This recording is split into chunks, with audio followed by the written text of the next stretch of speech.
Bonjour. Bonjour mes bien-aimés.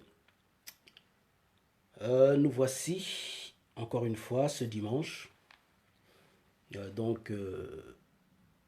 J'avais commencé des vidéos, des lives vidéos depuis le dimanche dernier. Bear with me. En fait, soyez patient envers moi. J'ai quelques petits problèmes techniques, mais ça va, ça ira. On a commencé un petit peu en retard, donc dû aux problèmes techniques aujourd'hui. Mais sinon, on essaiera la semaine prochaine de commencer à 15 heures, juste, heure de Londres. Et ça sera certainement 16 heures à Paris et d'autres pays d'Europe. Et puis bon, je ne sais pas où vous êtes. Mais ça sera chez nous ici 15 heures à Londres. Alors, je vous dis bonjour donc. Voilà, je suis le pasteur Gédéon et je suis avec ma femme qui est à côté de moi. Bienvenue à notre culte de dimanche. Alors, nous allons partager quelque chose que le Seigneur a mis dans mon cœur et que j'ai intitulé chercher Dieu en tout temps et l'humilité devant Dieu. Donc j'ai mis deux titres. C'est un seul thème, mais en fait, parce que les deux, vous allez voir vous-même, les deux vont ensemble, en fait. Alors, la Bible, vous savez, la Bible nous dit que nous devons chercher Dieu en tout temps. Et la Bible nous dit aussi que nous devons marcher humblement devant le Seigneur. Et sachez que la personne qui marche humblement, ou je dirais plutôt la personne qui cherche Dieu en tout temps, c'est la personne qui est humble. Tu vois? La personne qui cherche Dieu en tout temps, c'est la personne qui est humble. Donc, nous devons chercher Dieu en tout temps. Parce que nous avons besoin de lui. Amen. Alors, nous allons voir un peu cet exemple dans la vie d'un homme de Dieu puissant, d'un homme de Dieu fort. Et cette histoire se situe dans le livre de Psaume 139, versets 23 à 24. Donc, vous avez compris, c'est l'histoire de David. David qui était un grand roi, David qui était un roi puissant devant le Seigneur, qui a marché avec Dieu, qui a marché vraiment, qui était proche de Dieu. Et d'ailleurs, la Bible dit que David était l'homme selon le cœur de Dieu. Ça, c'était le témoignage de Dieu lui-même. Dieu a témoigné de lui. Pourquoi? Parce que David était quelqu'un qui était attaché à Dieu. Quoi qu'il était élevé, c'était un roi. David était un roi puissant. Et d'ailleurs, aujourd'hui même, Israël, lorsque vous allez en Israël, vous demandez aux Juifs, le roi le plus considéré d'Israël, c'est le roi David. Ce n'est ni le roi Saül qui a été avant lui et les autres rois qui ont été après lui. Même Salomon qui était grand, qui était riche et tout, mais il n'est pas considéré comme le roi David en Israël. Vous comprenez? Le roi David est le roi qui était le roi le plus considéré d'Israël.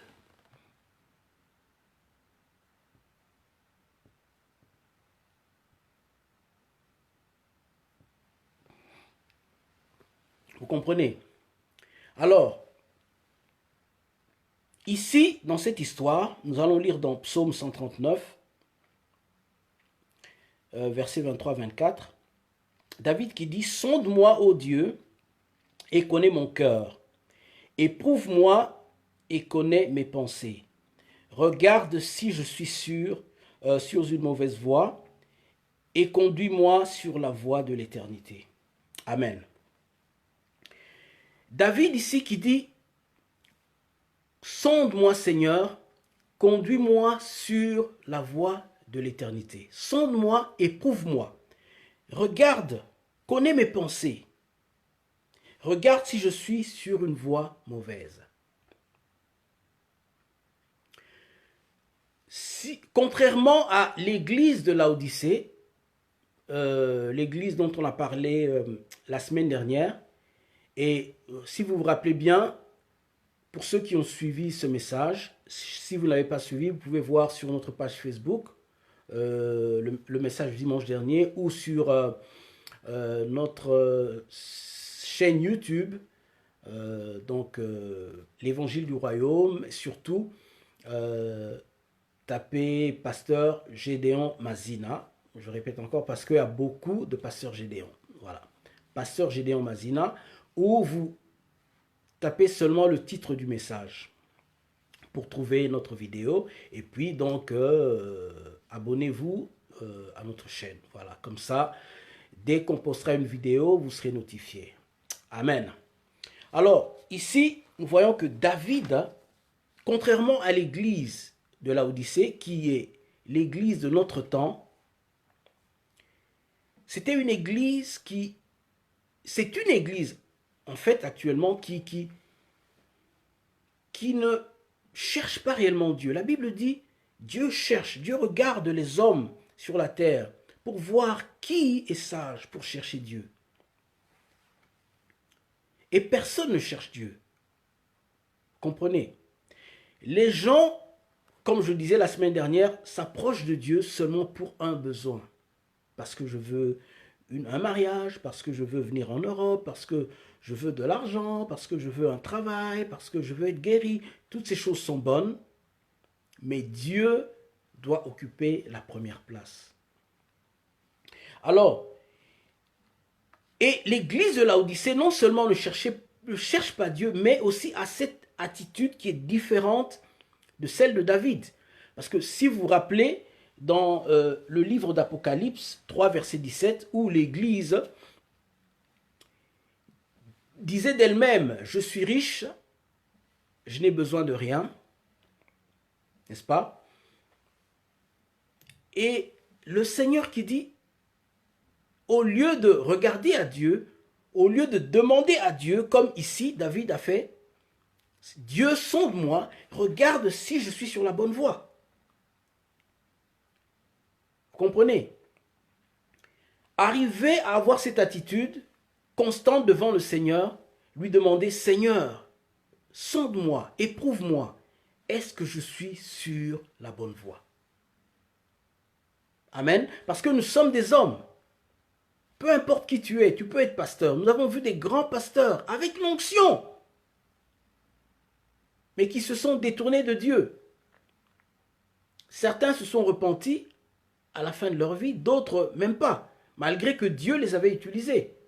Donc, être utilisé par Dieu ne veut pas dire que Dieu approuve ta vie ou approuve ma vie. Tu vois? Nous ne devons pas être justes à nos propres yeux. C'est un peu ce que l'Église aujourd'hui. Et souvent, je disais que souvent, nous avons basé ou mesuré notre justice par rapport aux biens que nous possédons. Ou par rapport aux besoins que nous avons, aux biens que nous avons, n'est-ce pas? Nous nous disons que voilà, j'ai beaucoup de maisons, je suis riche, je suis prospère, je suis dans la paix, j'ai ce que je veux, donc ça veut dire que Dieu est avec moi. Ou je marche droit, je suis juste. Ou ma foi est plus grande que celle de celui qui n'a pas ce que j'ai, de celui qui n'a pas ce que je possède. Comprenez? Au lieu de regarder à Dieu, de demander à Dieu de regarder en nous, de nous sonder à chaque fois, que ce soit Dieu qui nous dise, qui nous dirige, nous voulons nous diriger nous-mêmes. Et en fait, les premières caractéristiques d'une personne qui se croit juste ne passe pas du temps dans la présence de Dieu. Parce qu'il pense que la connaissance qu'il a est suffisante. Amen. C'est pourquoi j'ai dit, cherchez Dieu en tout temps et l'humilité devant Dieu. Ce sont deux choses qui vont ensemble. Et c'est ce que Dieu veut parce que c'est en cherchant Dieu en tout temps aussi que nous allons développer cette relation personnelle avec le Seigneur. Je le répète encore, Dieu, je veux dire, le christianisme n'est pas une religion. Le christianisme est une relation avec Dieu. Une relation de l'homme avec son Dieu, avec son Créateur. Contrairement aux autres religions, ils doivent pratiquer certaines choses, n'est-ce pas, certains rites religieux et tout, pour plaire à leur Dieu. Nous savons que c'est une relation, nous avons juste besoin de chercher Dieu. Et le Seigneur va nous sanctifier. Comme Jésus avait dit aux pharisiens, votre justice, vous devez commencer votre justice de l'intérieur à l'extérieur. Pas de l'extérieur à l'intérieur. N'est-ce pas? Si nous sommes clean ou purs ou saints à l'intérieur, n'est-ce pas? Nous allons être purs aussi à l'extérieur. Et cela ne peut se développer qu'avec une relation intime avec le Seigneur. Une vie de prière constante, une vie de rechercher la face de Dieu constante, une vie consacrée, une vie de méditation de la parole. Et pourquoi nous devons être consacrés aussi? Souvenez-vous que nous sommes sacrificateurs. Et un sacrificateur doit avoir une vie consacrée. N'est-ce pas? Nous ne devons pas juste aller à l'église le dimanche et puis dans la semaine on fait ce qu'on veut. On dit Dieu bye bye à dimanche prochain. Non. C'est tous les jours. C'est une relation. N'est-ce pas? Et je sais, pour les mamans qui me suivent diront, n'aimeront pas avoir un mari qui n'est jamais là, qui n'est à la maison qu'une seule fois par semaine. C'est pareil pour nous les hommes. On aimerait avoir une femme qui est consacrée à nous. Amen. Alors, nous allons voir trois choses. La première chose, sonde-moi, ô Dieu, et connais mon cœur. Sonde-moi, ô Dieu, et connais mon cœur. Alors, il dit, nous devons laisser Dieu nous sonder. Comme je l'ai dit tout à l'heure, nous ne devons pas être comme l'église de Laodicée, que nous sommes. Donc dans Apocalypse 3, verset 17. Et puis 2, Jésus a dit, je suis celui qui sonde les cœurs et les reins. Il regarde nos actions à la source. Donc, nous devons demander à Dieu de nous sonder, c'est vrai, pour voir si nous sommes OK devant lui. Et 2, nous devons comprendre lorsque nous marchons que Jésus sonde nos cœurs et nos reins. Même si les gens nous voient juste, même si les gens nous voient bien, mais est-ce que Dieu nous voit de la même manière?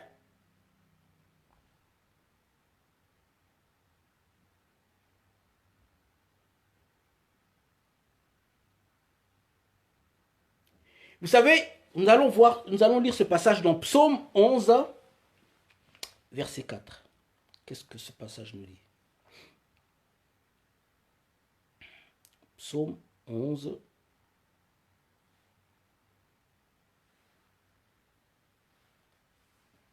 verset 4.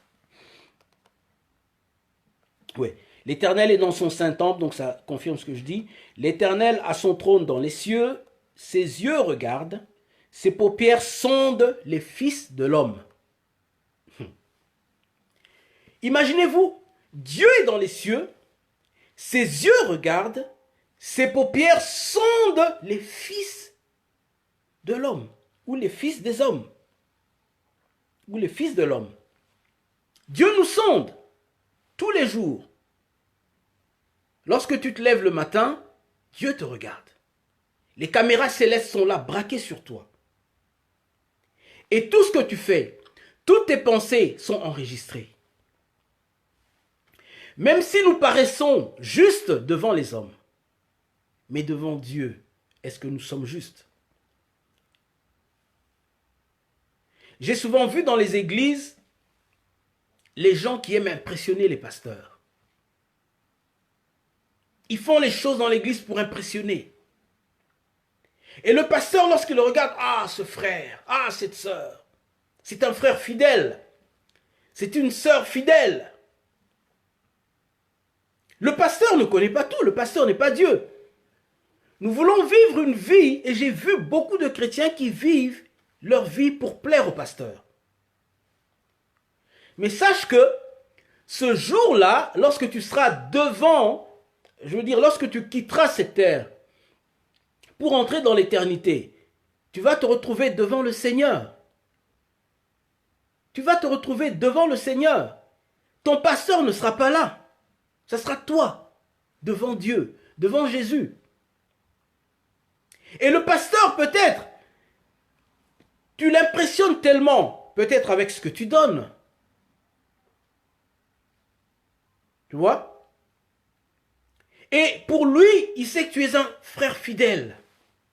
Mais lorsque tu sors de l'église, il sait que tu es une sœur fidèle. Mais lorsque tu sors de l'église, tu vis une vie différente. Est-ce que les personnes qui vivent avec toi, par exemple, dans ta maison, peuvent avoir le même témoignage que le pasteur a pour toi? Parce que, en principe, généralement, le pasteur ne te voit que le dimanche. Mais dans la semaine, il n'est pas avec toi. Dans la semaine, c'est ta mère qui est avec toi. C'est ton père. Ou c'est ton mari qui est avec toi. Ou c'est ta femme. Ou ce sont tes enfants. Au boulot, ce sont tes amis, ton patron et tout. Est-ce qu'ils ont ce même témoignage de toi qu'on a à l'église? Ah, ce frère, alléluia. Oh, c'est un bon frère, frère fidèle. Et pour le pasteur, il sait que ce frère-là, dans l'éternité, on sera ensemble, alléluia. Mais il ne sait pas que, en secret, tu fais des choses contraires à ce que le pasteur te prêche, ou à ce que la parole nous dit.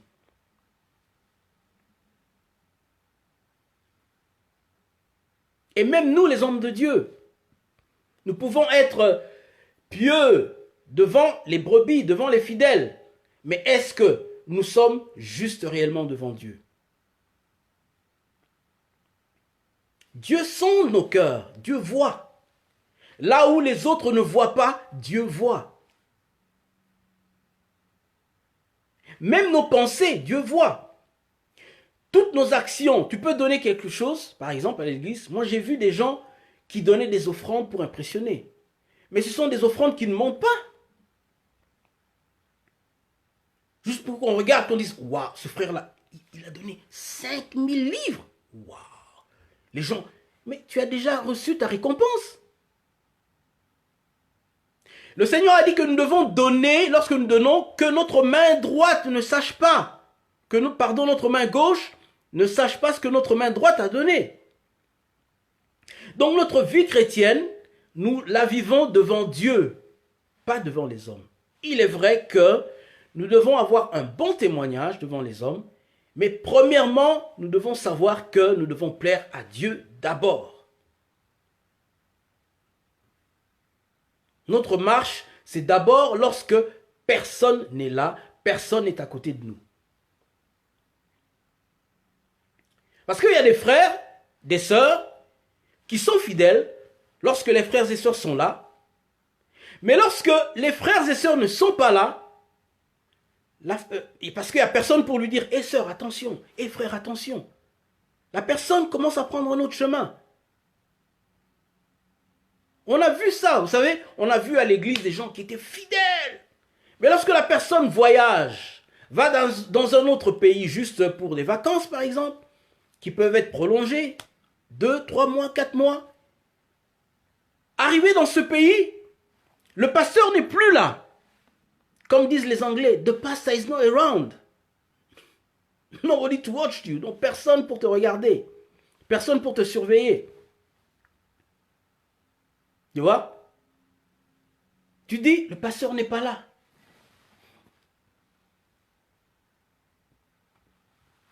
Le pasteur n'est pas là.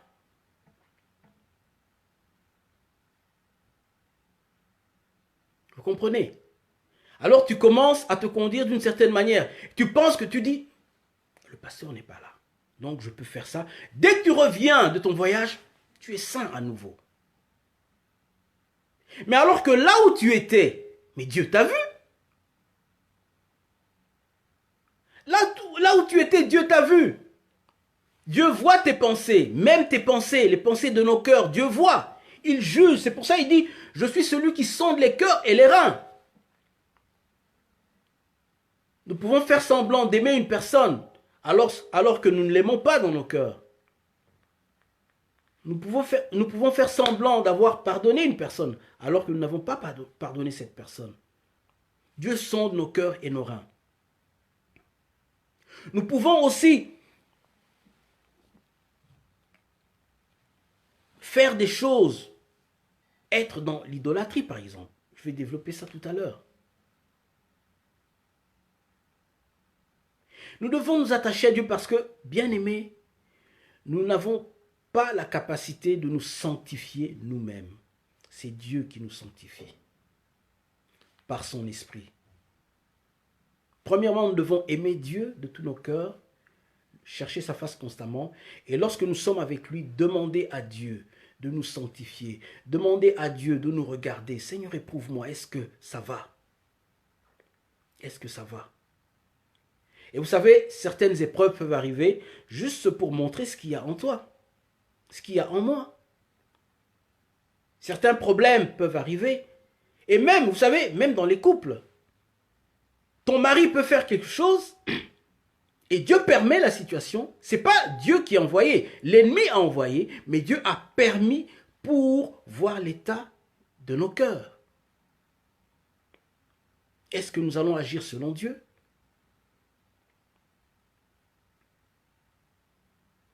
Vous comprenez? Je peux donner un exemple. Vous savez, un couple peut être devant les gens, par exemple. La femme ou le mari peut dire une chose que la femme n'aime pas ou que le mari n'aime pas. Mais comme les gens sont là, on ne dit rien. Et les gens ont remarqué, ils se disent, waouh, waouh, cette femme, franchement, elle est waouh, c'est une bonne femme. Hein? Ou ce mari-là, oh là là là là là là là là. Ce mari, il est bien. Hein? Alléluia. Je vous salue tous. Je salue mon frère Witt. Je salue maman Ellie. Je salue maman Annie. Je salue tous les bien-aimés qui nous regardent. Là, je ne vois pas très bien avec... pardon? Ouais, je vois Nana Liketa, ma femme qui m'aide un peu parce que je porte des lunettes, donc je ne vois pas très très bien là. Mais vous tous qui nous suivez, que Dieu vous bénisse. Et donc, qu'est-ce que je disais? Dieu voit ce que nous faisons dans le secret. Alors, à chaque fois, essayons d'exposer nos vies devant le Seigneur et demander à Dieu de l'aide.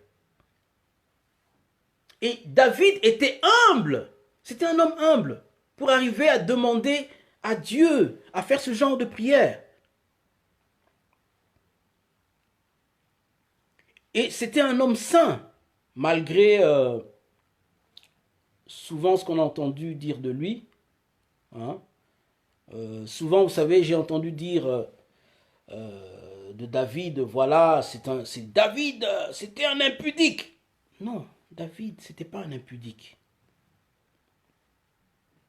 Un homme selon le cœur de Dieu ne peut pas être un impudique. Non. David était un homme saint. Nous allons le voir tout à l'heure.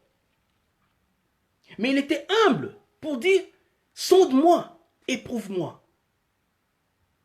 Parce qu'il savait que seul Dieu peut dire à une personne, peut voir si une personne est sur la bonne voie ou pas. Amen.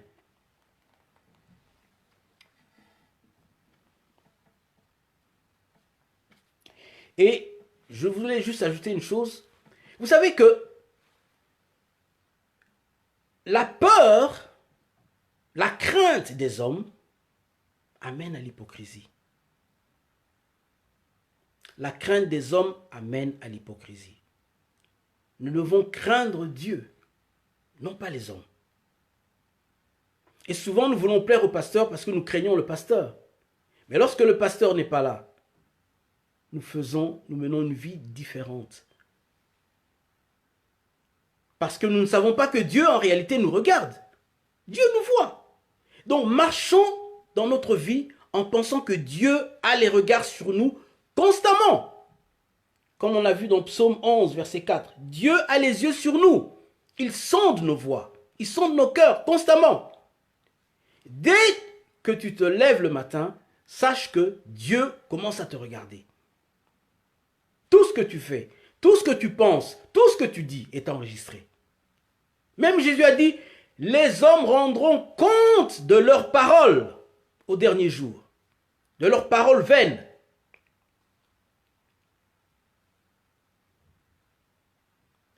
Lorsque tu marches, pense à l'éternité constamment. L'action que je pose, est-ce que Dieu est d'accord avec ça? Les pensées que j'ai, est-ce que Dieu aime ça? Il faut tout contrôler. Alors, nous allons voir la deuxième chose. La première, c'était sonde-moi, ô Dieu, et connais mon cœur. Éprouve-moi et connais mes pensées. Ça, c'était 1. 2. Regarde si je suis sur une mauvaise voie. Vous savez, il faut être humble pour demander à Dieu, regarde si je suis sur une mauvaise voie. Parce que nous, les chrétiens, nous connaissons tellement beaucoup que nous disons, je suis juste, je connais la parole, je suis sur une mauvaise voie. Mais est-ce que Dieu nous voit de la même manière? Et dimanche dernier, nous avons vu l'église de Laodicée qui disait, je n'ai besoin de rien, je suis juste. Et le Seigneur qui dit, tu es aveugle, misérable, pauvre et nu.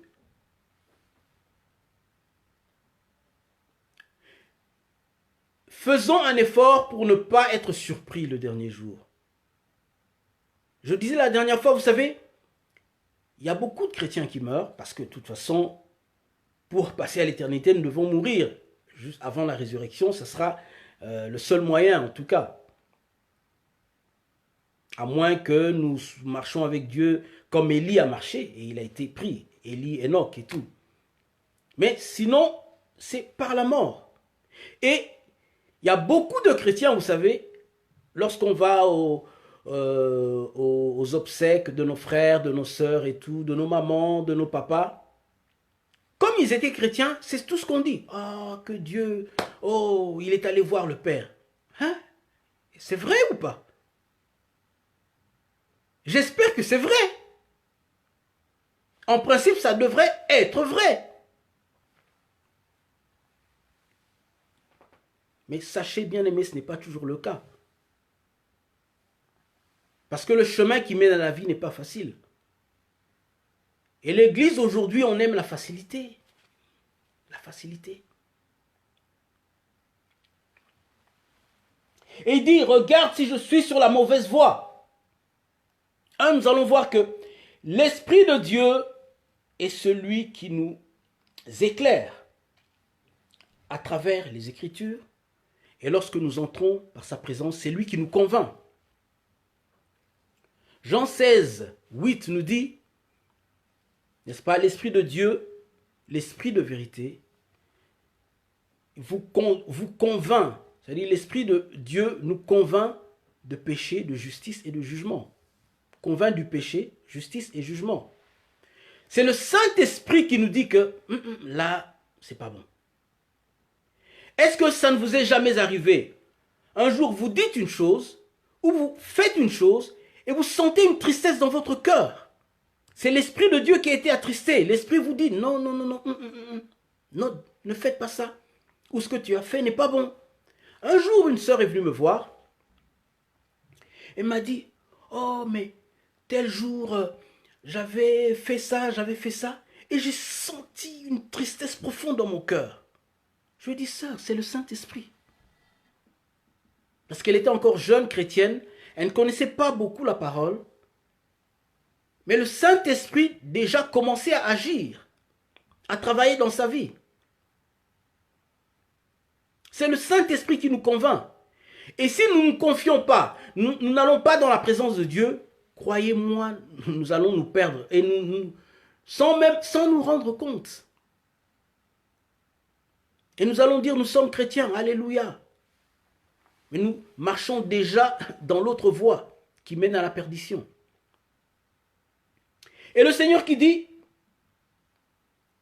ici la parole qui dit, David qui dit, regarde si je suis sur une mauvaise voie.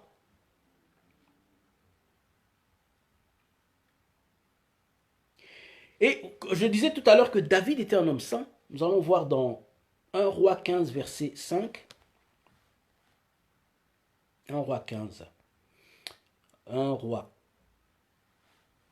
15, verset 5.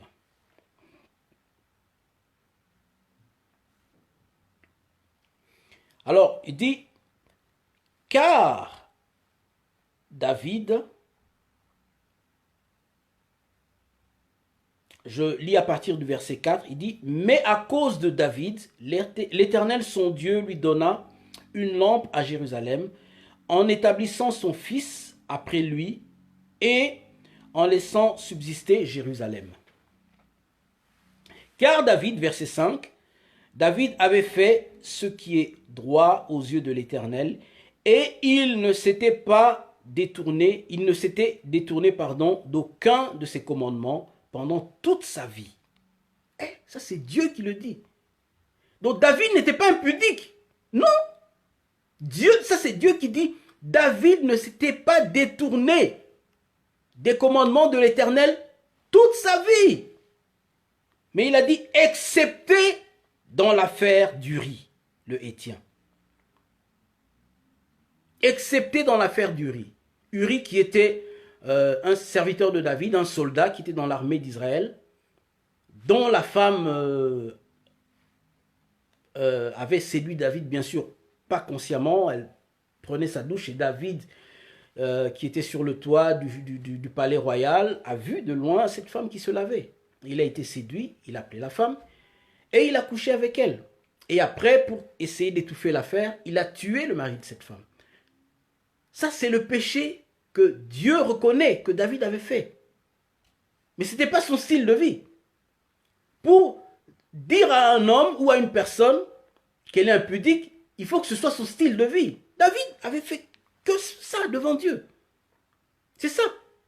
Dieu a dit, il a marché devant Dieu toute sa vie dans la droiture. Il a respecté tous les commandements de Dieu, excepté dans l'affaire d'Uri. Donc, il était tombé, mais il s'est relevé. Et si vous suivez l'histoire, vous verrez que David s'était repenti. Dieu l'avait châtié. Comme nous lisons dans l'Apocalypse, Dieu nous rappelle à la repentance. Et il a dit, je châtie celui que j'aime. Parfois, le châtiment de Dieu peut venir. Pourquoi? Parce que nous ne sommes pas sur le droit chemin. Dieu veut, et d'ailleurs, vous savez, en tant que chrétiens, nous devons marcher dans la repentance tous les jours de nos vies. Parce que nous péchons tous les jours. Il y a des péchés, ce qu'on appelle involontaires, bien sûr, mais nous péchons tous les jours. Nous ne devons pas nous regarder comme justes. Et souvent, lorsque nous nous regardons comme ça, lorsque nous regardons aux païens, souvent nous avons un regard là, celle-là vraiment, elle a une vie bizarre. Ouais, elle a une vie bizarre, c'est vrai, la personne n'est pas vraiment convertie, ou une personne qui va à l'église mais qui est encore bébé spirituel, qui a une conduite, et souvent nous jugeons ces personnes dans nos cœurs. Peut-être pas visiblement comme ça, mais dans nos cœurs. Mais Dieu, comment il nous voit? Parce que Dieu voit le cœur. Même si devant ces gens, nous sommes justes, mais Dieu voit le cœur. Je me rappelle, juste pour raconter une histoire, une dame qui m'avait posé une question un jour. On sortait du culte. À l'époque, je priais avec le pasteur José et tout. Et après le culte, elle est venue me voir, parce qu'elle me connaissait bien sûr depuis de longues années. On priait dans la même église, à l'époque dans la Porte des Brebis. Et cette dame me dit, elle me dit, pasteur, j'ai dit oui, mais est-ce que toi tu pêches aussi? J'ai dit, quelle question? Je pêche aussi. J'ai dit oui, je pêche parce que je suis un homme. Mais je fais tout pour que mes péchés ne soient pas vus devant tout le monde. Mais j'essaie de mener une vie de sainteté, une vie de pureté. Mais ça ne veut pas dire que je ne pêche pas. Donc déjà, il faut avoir un bon témoignage devant les hommes, mais il faut comprendre que notre marche, nous ne marchons pas devant les hommes, mais devant Dieu. C'est devant Dieu. Parce qu'elle, elle dit ce qu'elle voit. Mais quand elle n'est pas avec moi, est-ce qu'elle voit ce que je fais? Vous comprenez? C'est Dieu qui me voit. Donc, je conduis ma marche, je dirige, je règle ma marche par rapport à Dieu, pas par rapport aux hommes.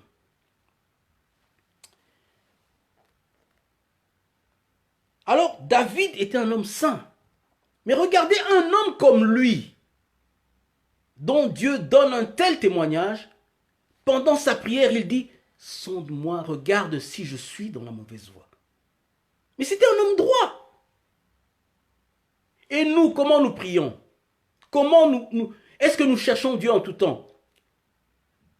L'Église aujourd'hui, d'ailleurs, c'est ce que la Bible nous dit dans Apocalypse 3, 17. Je n'ai besoin de rien. En fait, on nous dit, on n'a pas besoin de Dieu. Vous savez, la personne qui se considère haut spirituellement ne cherche pas Dieu réellement, ne cherche pas Dieu beaucoup. Et souvent, ils critiquent les gens, mais ces gens-là, ils prient beaucoup de longues prières, ils entrent dans les prières, dans les jeûnes, tout le temps. On n'a pas besoin de ça. Et parfois, vous avez cette personne, Dieu l'utilise, et il pense que parce que Dieu l'utilise, donc vraiment, il est dans la bonne voie. Mais est-ce que vous savez que Jésus a dit, au dernier jour, ces gens-là viendront devant lui, diront, j'ai fait des miracles en ton nom, j'ai guéri des malades, j'ai délivré des gens. Et Jésus leur dira, je ne t'ai jamais connu. Connaître comment? C'est ça, cette relation-là. Développer cette relation avec Dieu. Donc, ne pas chercher Dieu juste pour ces choses-là, ne pas chercher Dieu pour les affaires de ce monde, ne pas chercher Dieu même pas pour le ministère, quoique oui, mais d'abord chercher Dieu pour lui-même. Donc, on peut faire la comparaison à une femme qui épouse un homme pour son argent. La femme devrait épouser l'homme parce qu'elle aime cet homme-là, non pas parce que cet homme est riche. Et on a vu ça. On a vu des mariages qui se sont... des hommes qui se sont séparés. Pourquoi? Parce que l'homme avait perdu son travail, le travail qui lui donnait l'argent et tout, qui avait attiré l'attention de cette femme-là. Et lorsque l'homme a perdu le travail, la femme est partie. Donc ce n'était pas un amour vrai. Vous comprenez? C'est un peu ça. Et Dieu veut qu'on ait un amour vrai, un amour pour lui. Pas pour ce que Dieu peut nous donner, pas pour les choses qu'on peut recevoir de lui, mais juste pour lui. Aimer Dieu, sincèrement. Et c'est d'ailleurs le commandement que Jésus nous a laissé, n'est-ce pas? Aimer Dieu, premièrement, donc, de tout notre cœur, de toutes nos pensées, et ensuite notre prochain comme nous-mêmes. Amen.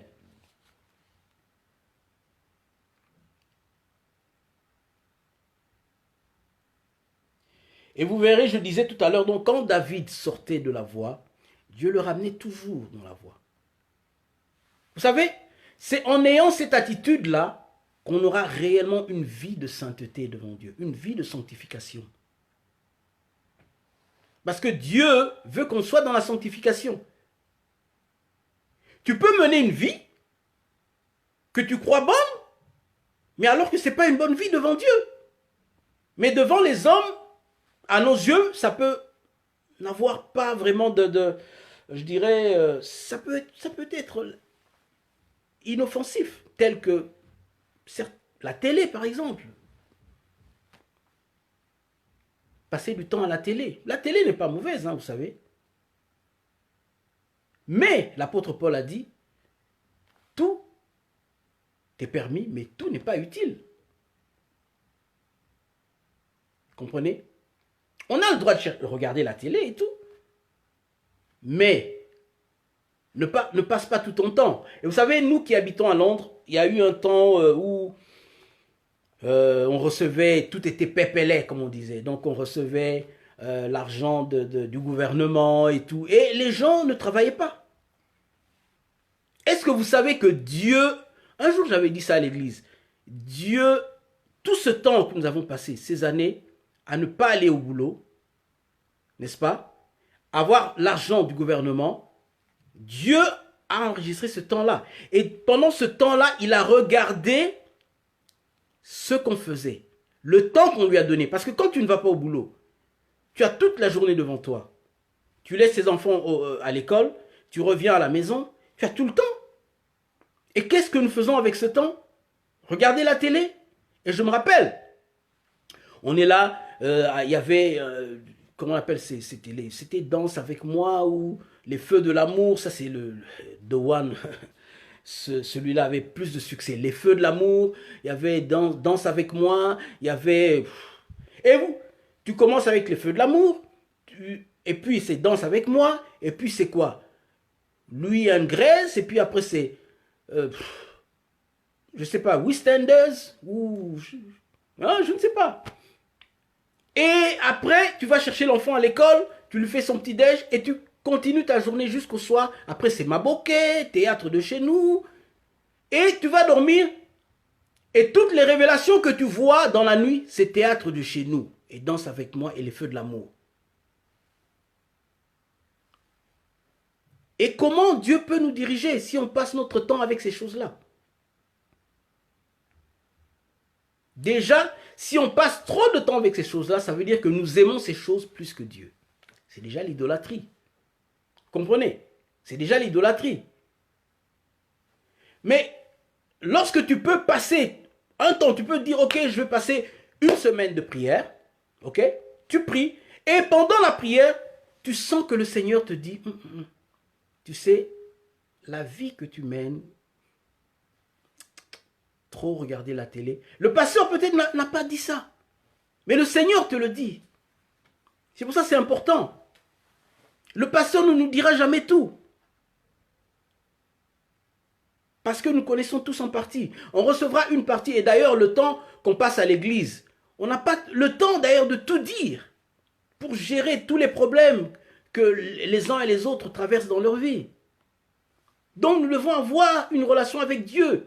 Que Dieu puisse nous diriger. Nous ne devons pas dépendre des pasteurs, mais dépendre de Dieu. Et en fait, le devoir du pasteur, c'est de nous apprendre à dépendre de Dieu. Et souvent, vous savez, j'ai souvent dit, chez nous, on appelle ça des moukala. Le pasteur, c'est un moukala. C'est quoi un moukala? Un moukala, c'est je sais pas, un petit serviteur, si on peut dire. C'est quelqu'un qui aide un homme riche. Bon, ça c'est ce que je connais, hein, je ne sais pas si c'est vraiment. Qui aide un homme riche à trouver, par exemple, des femmes, des copines.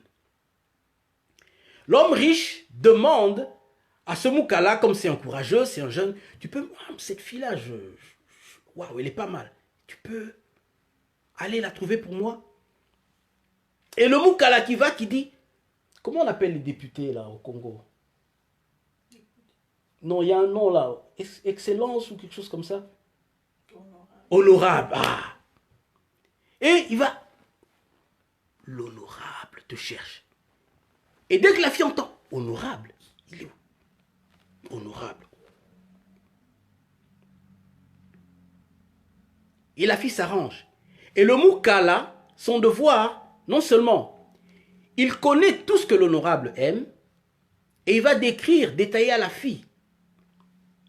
L'honorable aime ceci, l'honorable aime ça. Tu comprends? Et il va arranger la relation. Vous allez, honorable n'a pas beaucoup de temps, mais est-ce que tu peux le voir samedi prochain à telle heure? le rendez-vous est fait. Et il y a la rencontre qui se fait. Et le Moukala est tout le temps entre l'honorable et la copine. Et après un temps, si l'honorable décide qu'il veut rester avec la fille, il développe sa relation lui-même avec la fille et il épouse la fille. Il n'aura plus besoin du Moukala en réalité. Vous comprenez? C'est ça le rôle du pasteur. Moukala. L'apôtre Paul a dit, je vous ai donné ou je vous ai fiancé. Je vous ai fiancé avec Christ. Je vous ai fiancé à un époux. L'apôtre Paul dit, je vous ai fiancé à Christ. Vous comprenez?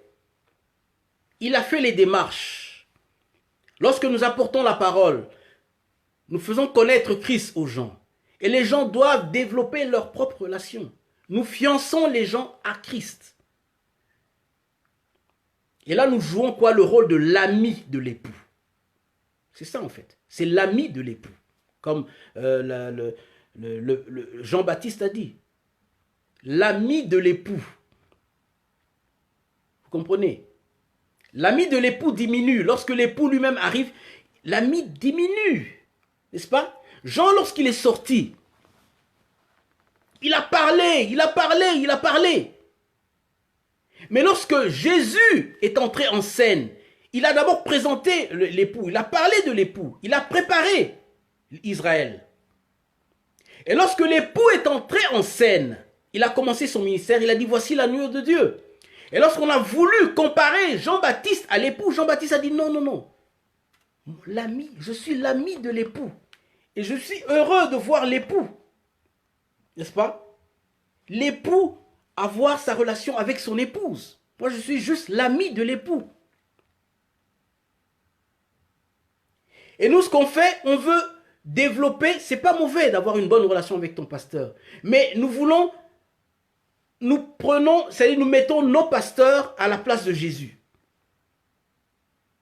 Et Jésus vient en seconde place. Et c'est pourquoi beaucoup de gens sont déroutés aujourd'hui.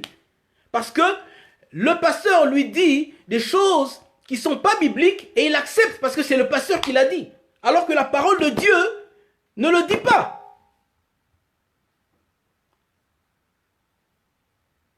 Moi, j'ai vu des gens que j'aidais une certaine fois dans ma vie chrétienne. Et ces personnes, je lui dis, voilà, la vie chrétienne, c'est ça, ça, ça. Et puis la personne qui me dit, mais non, le pasteur a dit ça. J'ai dit, j'ai fermé ma bouche, je ne veux pas avoir le problème. Vous comprenez? Donc, on accepte ce que le pasteur dit sans vérifier ce que la Bible nous dit, ce que le Seigneur nous dit dans sa parole. On veut développer une relation profonde avec le pasteur alors que nous devons aider nos brebis, les brebis du Seigneur, pour qui Jésus est mort, à développer leur relation avec le pasteur. Et Jean-Baptiste a dit, lorsque l'époux va être élevé, moi je vais diminuer. C'est ça, nous diminuons. Nous sommes présents constamment au début. Mais après, lorsque la relation de la brebis et avec son Seigneur se développe, nous donnons juste des conseils. N'est-ce pas?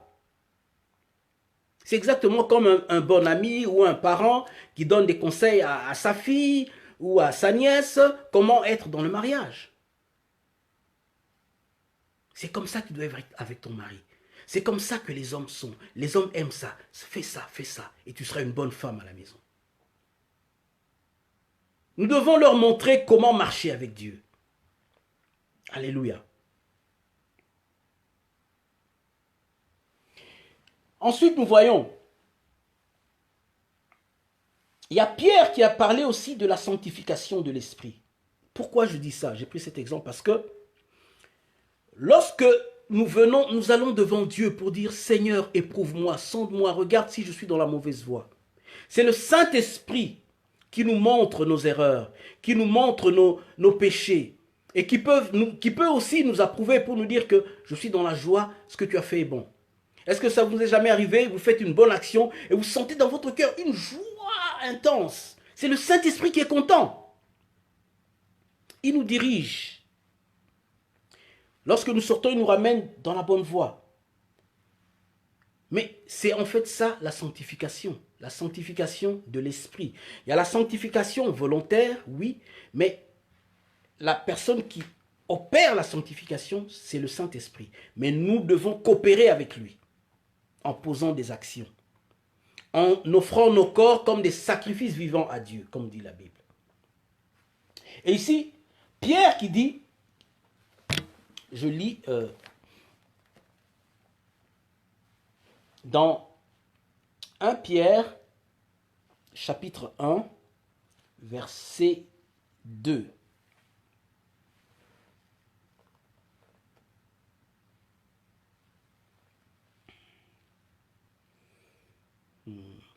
Un Pierre.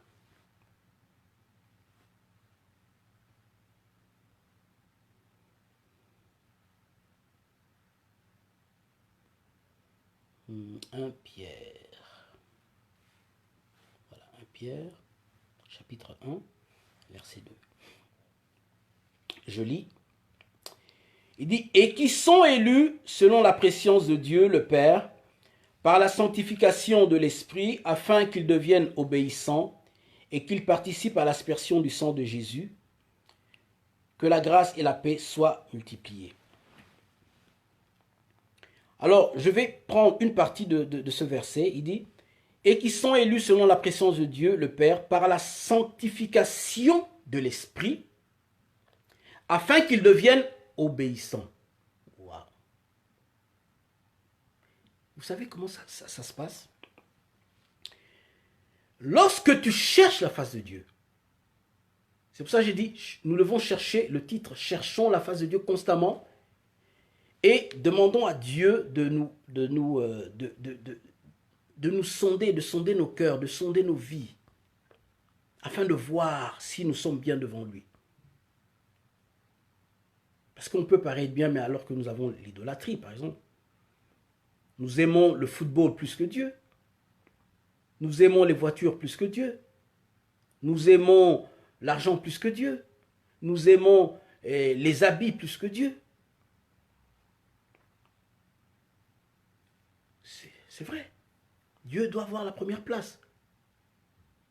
Parce que si Dieu a la première place, tu pourras te libérer de ton Versace pour quelqu'un d'autre, facilement. Parce que le Versace, c'est rien. C'est un habit qui va se perdre. Mais Dieu, tu dois le garder. Le Versace ne va pas t'amener dans l'éternité.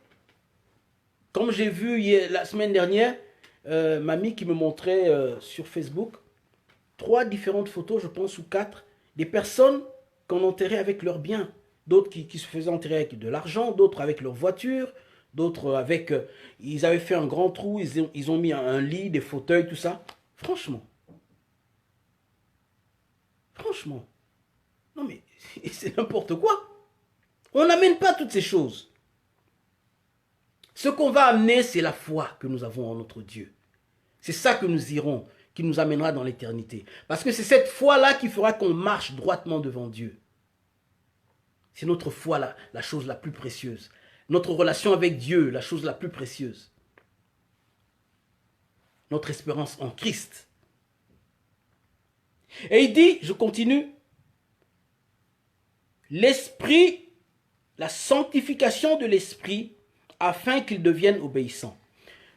Vous savez que obéir à Dieu, la Bible dit que on ne peut même pas obéir à Dieu. Ça, c'est l'apôtre Paul qui le dit dans Romains 8, où il parle de marcher selon la chair et l'esprit. Parce qu'il y a une bataille qui est là. Et il dit, marchez selon l'esprit et vous n'accomplirez pas les œuvres de la chair. La personne qui cherche Dieu en tout temps, par la prière, la méditation de la parole, et aussi, il ajoute le jeûne de temps en temps, qu'est-ce qu'il va faire? C'est la personne qui marche selon l'esprit. La personne qui s'attache à la parole de Dieu, à la prière, aux choses de Dieu, c'est la personne qui marche selon l'esprit. Et il a dit, si tu marches selon l'esprit, tu n'accompliras pas les œuvres de la chair. Donc tu auras la capacité d'obéir à Dieu. En fait, c'est quoi? C'est ça la grâce. La grâce ne veut pas dire péchons comme nous voulons, nous avons été libérés, péchons comme nous voulons, nous ne sommes pas comme les païens, parce que les païens, lorsqu'ils pêchent, ils sont condamnés. Nous, on peut pécher, nous sommes pardonnés déjà. Non, c'est pas ça. La grâce veut dire, Dieu nous a donné le pouvoir de marcher dans la justice, la capacité de marcher dans la justice. Parce que maintenant, nous avons l'Esprit de Dieu et nous marchons selon l'Esprit. Mais d'abord, l'Esprit de Dieu doit être en nous, n'est-ce pas? Alors il dit, la sanctification de l'Esprit. Qu'est-ce que ça veut dire? Vous savez que, je donne un exemple. Tu es attaché à la cigarette ou à l'alcool. Je donne un exemple, il y avait un pasteur qui aimait beaucoup le vin. Mais il n'arrivait pas à s'en séparer, à s'en débarrasser. Et un jour, il priait Dieu, il priait Dieu. Et un jour, il a prié, il a demandé à Dieu de l'aide. Et qu'est-ce que Dieu a fait? Le Saint-Esprit l'a convaincu de ne plus toucher au vin. Et lorsqu'il a essayé quand même, il a senti un dégoût, donc il voulait tout. Vous comprenez? Et depuis ce jour, il ne touche plus au vin. Ça, c'est l'esprit. C'est la sanctification de l'esprit. Donc l'esprit t'a aidé à obéir à la parole.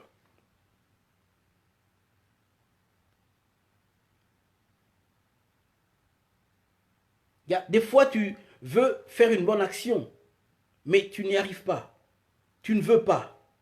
Et l'esprit te touche. Tu sens une compassion de l'esprit en toi qui te dit, aide cette personne, donne ce que tu as. Mais au début, tu ne voulais pas. Tu dis, mais c'est à moi, j'en ai besoin. Et de toi-même, tu ne pouvais pas. Dans la chair, tu ne pouvais pas. Mais tu sens une compassion, à un moment donné, une compassion qui vient. C'est la compassion de Dieu en toi, du Saint-Esprit qui se manifeste. Et tu cèdes, tu n'arrives pas. Cela ne peut arriver que lorsque tu es connecté avec le Saint-Esprit. Et il pourra te diriger. Et tu sens une compassion. Et tu dis, non, je lui donne. Et tu obéis à la parole. Tu obéis au Saint-Esprit. Tu aimais, je dirais, par exemple, les boîtes de nuit. Et à un moment donné, tu sens, tu vas, tes amis t'invitent, tu sens que tu es fatigué, tu n'as pas envie d'y aller. Tu arrives à la boîte de nuit, tu entends la musique, tu sens un son bizarre, tu dis, tu sens un dégoût. C'est la sanctification de l'esprit. Tu as quitté ces choses, pas de tes propres forces, mais c'est le Saint-Esprit qui agit en toi. Et cela ne peut se faire que lorsque tu es connecté avec le Saint-Esprit, connecté avec Dieu. Tu demeures dans sa présence. Et Dieu va commencer à te sanctifier, à diriger tes pas, à te donner de nouveaux désirs. Les désirs que tu avais auparavant, les choses qui étaient pour toi, comme l'apôtre Paul a dit, qui étaient pour toi des gains, tu les regardes comme une perte. Ça n'a plus de valeur. C'est la sanctification de l'esprit. C'est pourquoi nous avons besoin du Saint-Esprit. Sinon, nous allons être des chrétiens, nous allons être des pasteurs, mais nous allons toujours marcher comme les gens du monde. Nous allons essayer, vous comprenez, essayer, mais il y aura toujours cette chose-là, cet attachement à la vie de la chair. Et la Bible dit, marchons selon l'esprit parce que la chair, l'attachement à la chair, c'est la mort. Mais l'attachement à l'esprit, c'est la vie. Et les deux sont en nous. C'est à nous de faire le choix. Nous voulons chercher Dieu.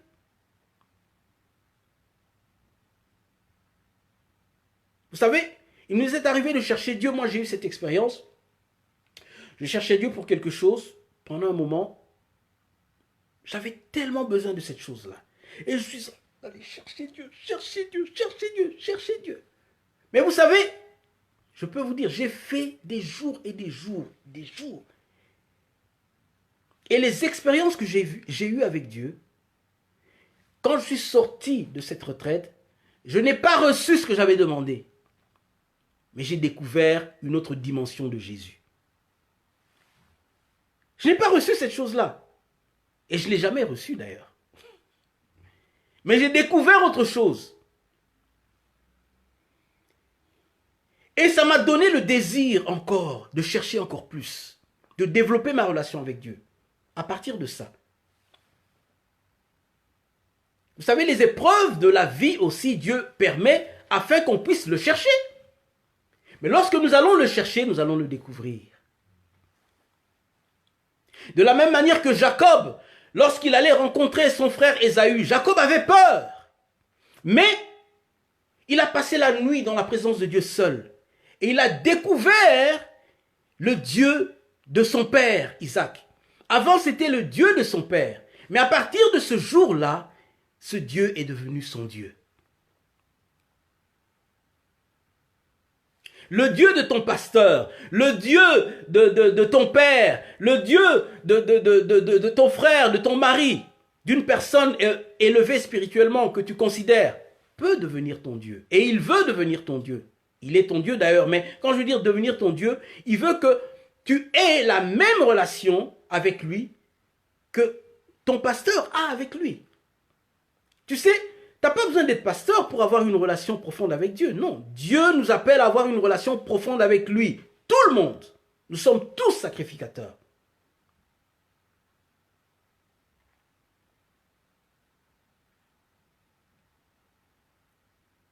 Et la Bible dit que le lieu très saint qui était fermé est ouvert. Jésus, qui est notre souverain sacrificateur, est entré dans le ciel même. Et il nous dit de suivre Jésus. Nous devons le suivre parce que la voie est ouverte. Le ciel est ouvert. Nous n'avons plus le ciel fermé, bien-aimés. Donc nous devons chercher Dieu. Il va se révéler à nous. Le Seigneur t'aime. Tu es spécial pour lui. Mais il veut que tu lui donnes ton cœur. Aller à l'église ne veut pas dire que tu lui as donné ton cœur. Non. Dieu veut réellement que tu lui donnes ton cœur, que tu l'aimes réellement pour lui. Alléluia. Alors, nous allons finir. La troisième chose, c'est David qui a dit « Conduis-moi sur le chemin de l'éternité. » Conduis-moi sur le chemin de l'éternité. Vous savez que c'est Dieu qui nous conduit. C'est le Saint-Esprit qui nous conduit. Jean 16, 13 nous dit « L'Esprit de vérité vous conduira dans toute la vérité. »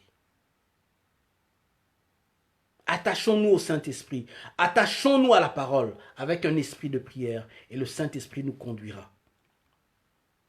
Nous devons pratiquer, développer cette vie tous les jours. Si tu commences, aujourd'hui tu fais une demi-heure, demain tu fais un peu plus et ainsi de suite. Lève-toi tôt, n'aie pas l'esprit de sommeil, sacrifie ton sommeil pour Dieu. Si tu dois te lever à 7 heures, essaie de te lever 1 heure plus tôt pour avoir ce temps-là avec Dieu. Mais fais-le tous les jours, développe ta relation avec lui. Prie le matin, prie le soir, every single day, every day, tous les jours. Parce qu'une relation, c'est l'affaire de toute une vie. Vous savez, même lorsque nous sommes mariés, c'est année après année qu'on se découvre, qu'on se découvre, qu'on se découvre, qu'on se découvre. On ne se connaît pas à fond le premier jour, non. C'est en restant ensemble année après année. Nous devons, et c'est là qu'on apprend à nous aimer encore plus. Alléluia. Et Dieu veut que nous développons notre relation avec lui. Et le Seigneur dit, dans Jean 10, 27, 28, il dit, « Mes brebis entendent ma voix, et elles me suivent. Je leur donne la vie éternelle, et elles ne périront jamais. » Et ça c'est clé. Mes brebis entendent ma voix. David a dit, conduis-moi sur le chemin de l'éternité. C'est en cherchant Dieu constamment qu'on va rester sur le chemin, que le Seigneur va nous conduire, qu'on pourra entendre la voix de Dieu. Vous savez, entendre la voix de Dieu, c'est pas seulement avoir un songe ou entendre la voix de Dieu Mais ici, c'est arriver à entendre la voix de Dieu, même à travers la parole de Dieu d'abord. Vous savez qu'il y a beaucoup, vous pouvez être dans l'église, je ne sais pas si vous avez remarqué, vous êtes à l'église, vous verrez qu'il y a des gens qui réagissent à la parole, d'autres qui sont indifférents. Pourquoi d'autres réagissent, d'autres sont touchés, d'autres restent indifférents? Pourquoi? C'est parce qu'il y a certains qui entendent la voix de Dieu quand la parole de Dieu est prêchée. D'autres entendent la parole, mais ils n'entendent pas la voix de Dieu. Pour eux, c'est juste des versets bibliques. Ils n'ont pas une révélation personnelle lorsque la parole est prêchée. C'est de ça que Jésus parle. Ou lorsque il lit la parole, il ne reçoit pas cette révélation personnelle. Le Saint-Esprit ne le guide pas, ne le touche pas. C'est juste des versets. Mes brebis entendent ma voix et elles me suivent. L'exemple que j'ai donné tout à l'heure, lorsque tu devais prendre une décision ou lorsque tu devais faire quelque chose de bon, tu ne voulais pas le faire, mais le Saint-Esprit te convainc, il met une compassion. C'est ça aussi, entendre la voix de Dieu.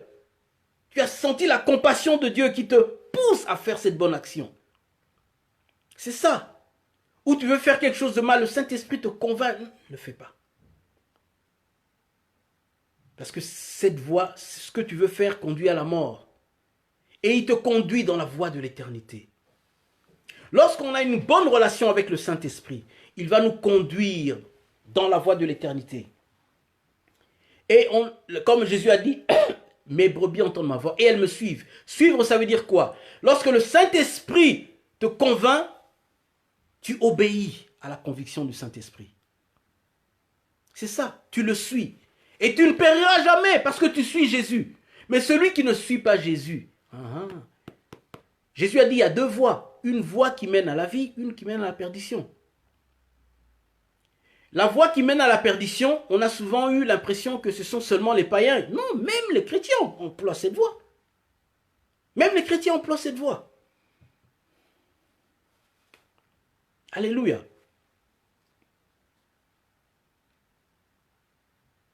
Proverbe 14 qui dit, verset 12 dit, telle voie paraît droite à un homme, mais son issue, c'est la voie de la mort. J'avais dit ça la semaine dernière aussi. On peut penser que nous marchons bien, mais alors que nous avons déjà dévié. C'est pourquoi nous devons avoir cette habitude de chercher Dieu. Parce qu'en cherchant Dieu, nous allons découvrir que, mais avoir des convictions. Il y a des moments où je prie et le Seigneur me convainc. Appelle cette personne. La chose que tu lui avais dite là, c'est pas bien. Demande pardon. Mais c'est seulement dans la prière. Parfois, tu n'avais même pas réalisé que tu avais dit une chose qui avait blessé quelqu'un.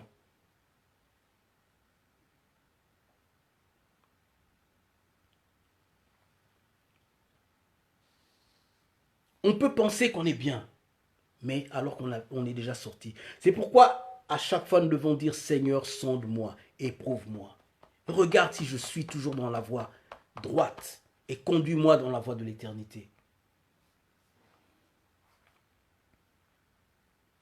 Alors pour conclure, je vais dire, ne soyons pas passionnés des choses de cette vie. En fait, c'est une idolâtrie. La Bible nous dit, si c'est dans cette vie seulement que nous devons espérer en Christ, nous sommes les plus malheureux du monde. Notre foi n'est pas basée sur les choses de cette vie, c'est en Christ.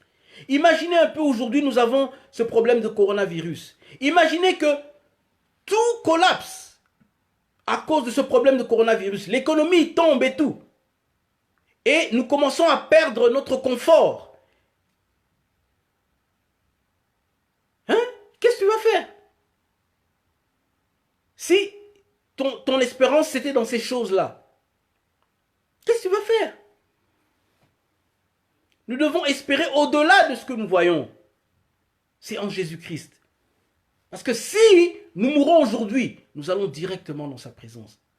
Mais celui qui espère dans les choses du monde, lorsque tu les perds, tu deviens malheureux. Et à cause de ça même, tu risques de te compromettre. C'est ça le danger aussi. Parce que tu risques de te compromettre si on te propose quelque chose, on te dit, bon, écoute, pour l'économie, maintenant, tu ne peux plus faire ça, tu ne peux plus travailler. On a créé un vaccin, par exemple, qui est en réalité la marque de la bête.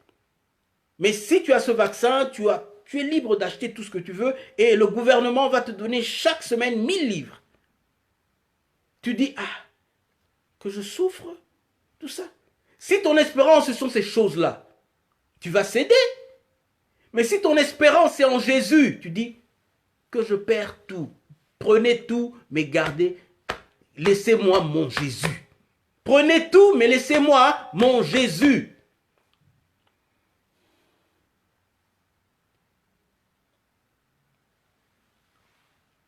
Ne soyons pas passionnés des choses de cette vie, pour conclure.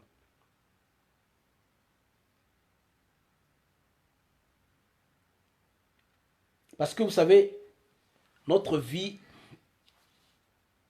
Dieu nous a créés ici, dans ce monde physique, juste ce moment, comment on dit, j'ai oublié le terme, ça fait à force d'entendre l'anglais, je commence à oublier le français, c'est quoi le terme, c'est, bon, en fait, c'est quelque chose qui n'est pas permanent, en fait, hein? Éphémère, voilà. Merci, ma femme. Ce monde qui est éphémère, passager. Dieu a voulu nous créer, il nous a créés ici, mais en réalité, son but, c'est qu'on soit sur le trône avec lui, qu'on règne avec lui sur toutes les autres créatures de l'univers, nous les hommes, comme ses enfants, ses héritiers. Et nous sommes co-héritiers avec Christ. Mais il nous a créés dans ce monde physique, d'abord pour voir les choix que nous allons faire. Est-ce que nous allons le choisir lui ou nous allons choisir notre propre vie? De vivre notre propre vie, nos propres projets, faire ce que nous voulons, nos propres désirs. Pour finir, je lis ce verset, Luc 16, verset 11.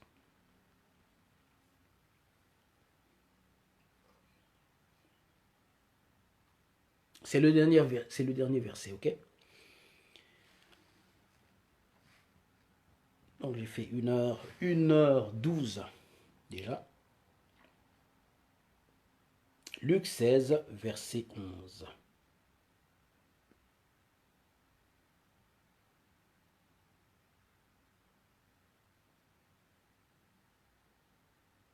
Luc 16, verset 11.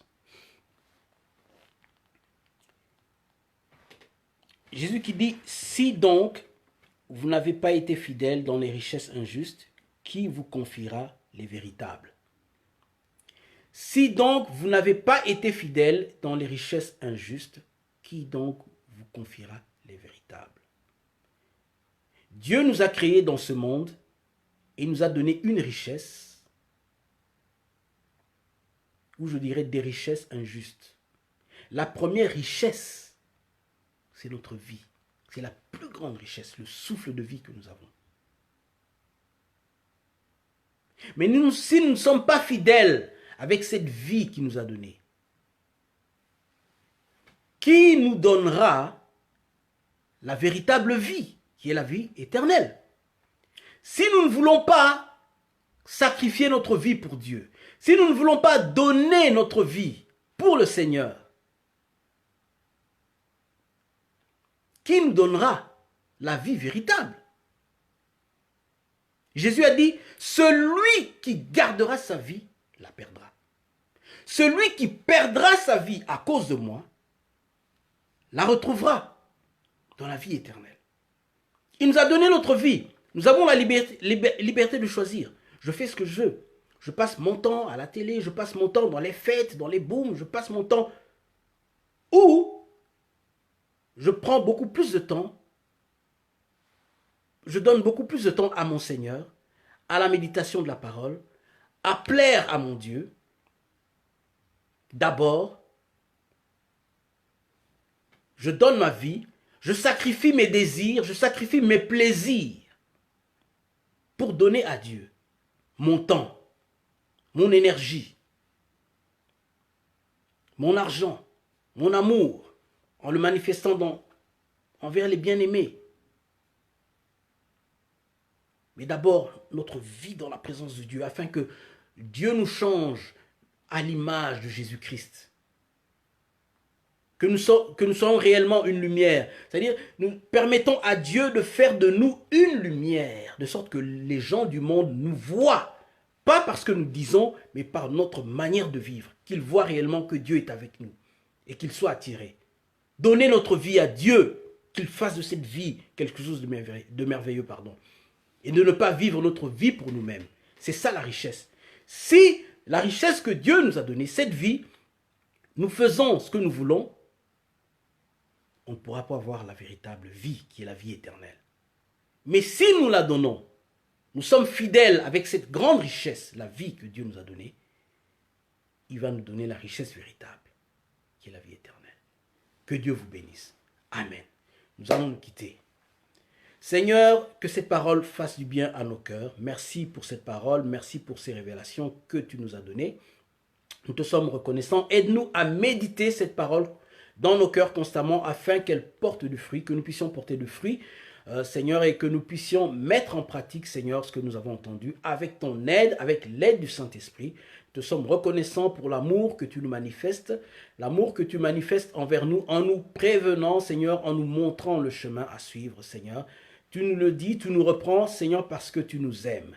Seigneur, merci beaucoup, Dieu Tout-Puissant, que toute l'honneur, que toute la gloire te revienne. C'est au nom de Jésus que nous avons ainsi prié. Amen. Et nous disons au revoir à nos bien-aimés. Au revoir à mon frère 8. Au revoir à ma sœur Respect Dongala. Au revoir à Débat O'Neill. Au revoir à tous mes bien-aimés qui ont suivi. Que Dieu vous bénisse. Et nous allons nous retrouver le dimanche prochain. Et donc, cette vidéo, vous pouvez la voir sur Facebook et aussi sur YouTube en même temps. Donc sur notre chaîne Évangile du Royaume, et vous pouvez accéder à cette chaîne en tapant Évangile du Royaume ou bien Pasteur Gédéon Mazina. N'oubliez pas d'ajouter Mazina parce qu'il y a beaucoup de Pasteur Gédéon, ou bien juste en tapant le titre de ce message et vous allez avoir accès à ce message et à notre chaîne. Et s'il vous plaît, abonnez-vous à notre chaîne de sorte que à chaque fois que nous allons poster une vidéo, donc vous serez notifié et vous pourrez avoir nos vidéos facilement. Que Dieu vous bénisse. Au revoir.